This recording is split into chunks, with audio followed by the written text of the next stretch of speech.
हरिओम. आज शनिवार 19 एप्रिल 2025.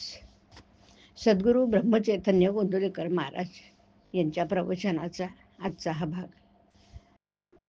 भवरोगापासून मुक्ततेचा उपाय. सत्संगती आणि नामस्मरण.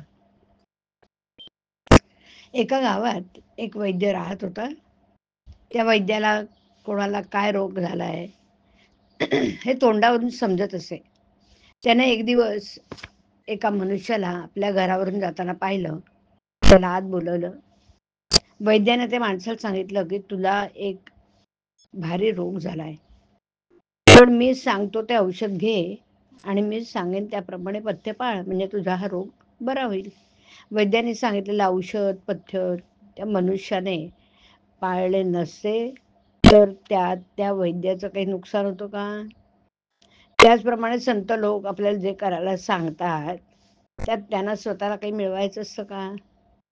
आपल्याला गुरु सांगत असतात, त्यांचं ऐकण्याने आपलाच फायदा होत असतो. ते आपल्याला भवरोग झाला आहे असं सांगतात आणि त्याकरता संत संग करा, नामात राहा म्हणून सांगत असतात. ते जे सांगतात ते स्वतः अनुभव घेऊनच सांगत असतात. औषध सोपं असलं म्हणून त्यात गुण नाही असं म्हणून कसं चालेल? तुकारामाने आपल्या उपासनेची शपथ घेऊन सांगितलंय की नाम स्मरणासारखं सोपं साधन नाही. तुमचा हल्लीच्या साधूंवर विश्वास नसला तरी समर्थ आणि तुकाराम यांनी सांगितले त्यावर तरी विश्वास ठेवायला काय हरकत आहे? त्यांनी तुमच्या कल्याणाकरताच ते साधन सांगितलंय. ते तुम्ही न कराल तर त्यांचं काही नुकसान नाही, तुमचंच नुकसान आहे. तरी त्याचा विचार करा. आपल्याला रोग झाला आहे अशी त्याची अगदी खात्री झाली पाहिजे, म्हणजे निम्म काम झालं. आपल्याला रोग झाला आहे असं पक्क कळल्यावर औषध घेण्याचं टाळणार नाही.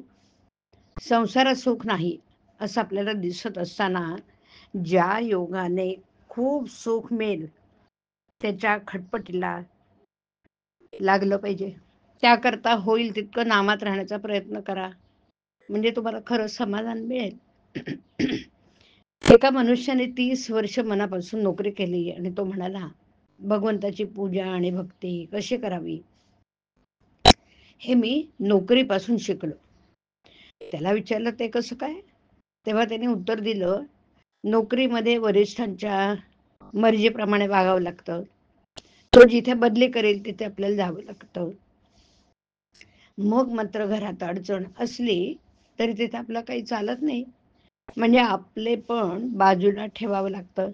आता मी सेवानिवृत्त झाल्यावर मालक तेवढा बदलला. आता मी वरिष्ठाच्या ठिकाणी भगवंताला ठेवलंय. भगवंत हा श्रेष्ठ वरिष्ठ आहे, कारण तो माणसासारखा स्वार्थी नाही, अत्यंत निस्वार्थी असल्यामुळे माझ्या हिताचंच नेहमी घडवून आणतो आणि म्हणून मी आता अत्यंत आनंदात आहे. याचप्रमाणे प्रत्येक माणसाने आपल्या प्रपंचापासून परमार्थ करायला शिकलं पाहिजे. हेच आपल्या जीविताचं सार आहे. अनन्यतेशिवाय भगवंताची प्राप्ती नाही, त्यातच भक्ती जन्म पावते. हरिओम. हरिओम तत्सत. हरिओम.